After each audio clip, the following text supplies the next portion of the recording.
Jamiyatimizning sog'lom taraqqiyoti, ayniqsa yosh avlodning baxtli va barqaror hayot kechirishi uchun erta nikoh, voyaga yetmagan qizlarni unashtirish kabi salbiy illatlarga qarshi kurashish muhim ahamiyatga ega.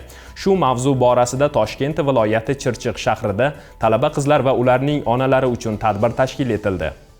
Mazkur tadbir Milliy tiklanish demokratik partiyasi Toshkent viloyati kengashi tashabbusi bilan tashkil etilib, aynan ushbu muammolarning oldini olish, yoshlar, xususan qiz bolalarning to'laqonli ta'lim olishi, sog'lom oila va jamiyat qurish yo'lidagi ishtirokini ta'minlashga qaratilgan. Ma'ruzachilar ta'kidlab o'tganidek, erta nikoh ko'plab salbiy oqibatlarga sabab bo'lmoqda. Bu avvalo qiz bolalarning o'z iqtidorini to'laqonli namoyish etishiga, bilim olishiga, jamiyatda faol bo'lishiga to'sqinlik qiladi.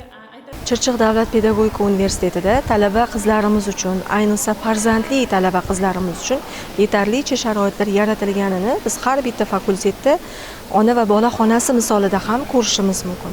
Bundan tashqari universitetimizda bog'cha laboratoriyasi bor. Bog'cha laboratoriyasida talaba qizlarimizning farzandlari va yosh ustozlarimizning farzandlari ham bemalol tarbiyalanadi.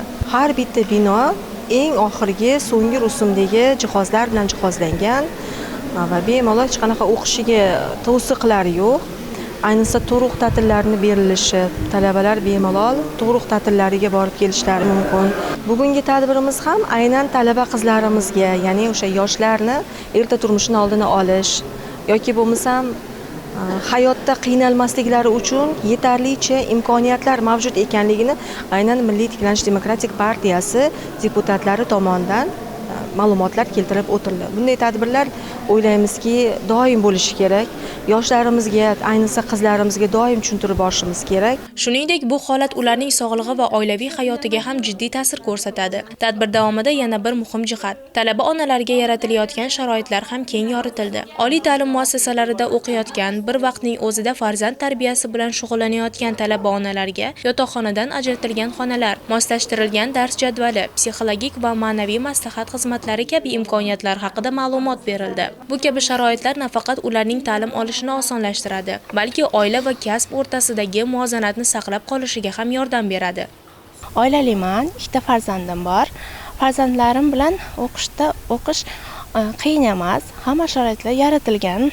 Institutimizning bog'chasi ham bor. Bog'chaga bolalarimizni berib ta'lim olsak ham bo'ladi. Bolalarimiz kasal bo'lib qolsa, mazasi bo'lmasa, ta'lim o'qishimizdan ruxsat olib, bemalol ularni parvarishiga ruxsat beriladi. Hamma sharoitlar yaratilgan. Xotin-qizlar uchun kursdoshlarim ham bor. Oilali farzandlarini kelib bog'chaga tashlab, o'qishga kiradi, keyin ketayotganda bog'chadan olib uylariga ketishadi.